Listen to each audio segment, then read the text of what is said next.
ଆଞ୍ଚଳିକ ପାଣିପାଗ ବିଭାଗରୁ ମିଳୁଥିବା ସୂଚନା ଅନୁଯାୟୀ ବଢ଼ୁଛି ବାତ୍ୟା ଭୟ।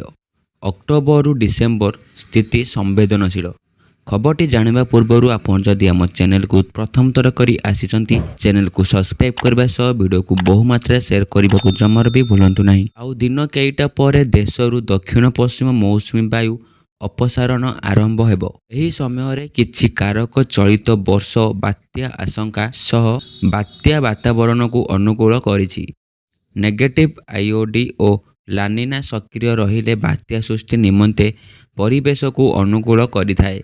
ସାମୁଦ୍ରିକ ତାପମାତ୍ରା 26.5 ଡିଗ୍ରୀରୁ ଅଧିକ ରହିଲେ ଏହା ମଧ୍ୟ ବାତ୍ୟା ସୃଷ୍ଟି ସାଙ୍ଗକୁ ବାତ୍ୟାକୁ ଅଧିକ ଘନୀଭୂତ କରାଏ। ଚଳିତ ବର୍ଷ ଏହିସବୁ ସ୍ଥିତି ଅନୁକୂଳ ରହୁଥିବାରୁ ବାତ୍ୟା ସୃଷ୍ଟି ହେବାର ଆଶଙ୍କାକୁ ଦୃଢ଼ୀଭୂତ କରୁଛି।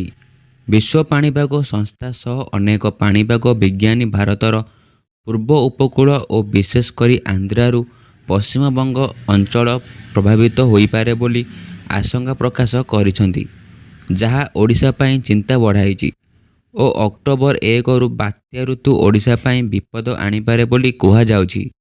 ସାଧାରଣତଃ ଜଳବାୟୁ ପ୍ରକ୍ରିୟା ଲାନିନା ପରିସ୍ଥିତି ସଂଘଟିତ ହେଲେ ବଙ୍ଗୋପସାଗରରେ ସାମୁଦ୍ରିକ ଝଡ଼ ବାତ୍ୟାକୁ ବଳ ଯୋଗାଇଥାଏ ଓ ଏହାର ତୀବ୍ରତାକୁ ବୃଦ୍ଧିରେ ସହାୟକ ହୋଇଥାଏ।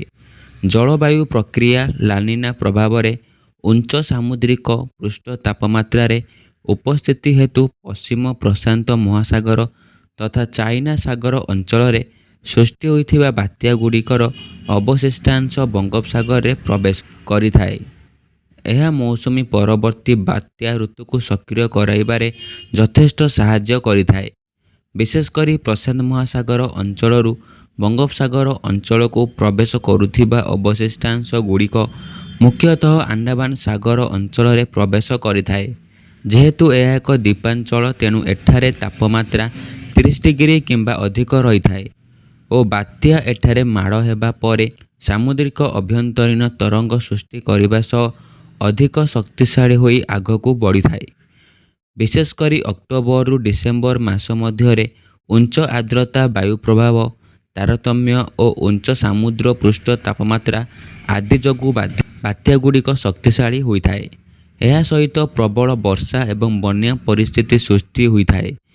ପୂର୍ବରୁ ଲାନିନା ପ୍ରଭାବ ଯୋଗୁଁ ଓଡ଼ିଶା 1999ରେ ସୁପର ସାଇକ୍ଲୋନ ସମ୍ମୁଖୀନ ହୋଇଥିଲା।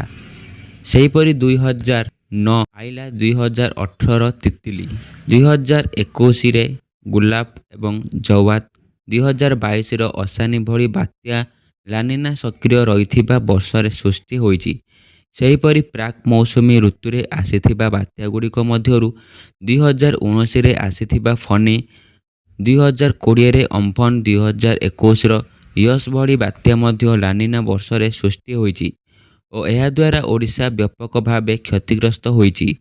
ଅନ୍ୟପଟେ ଗତ 60 ବର୍ଷ ମଧ୍ୟରେ ବଙ୍ଗୋପସାଗର ଓ ଆରବ ସାଗରରେ ବାତ୍ୟା ସଂଖ୍ୟା ବଢ଼ି ଚାଲୁଥିବା ନେଇ ବିଭିନ୍ନ ରିପୋର୍ଟରେ ଦର୍ଶାଯାଇଛି।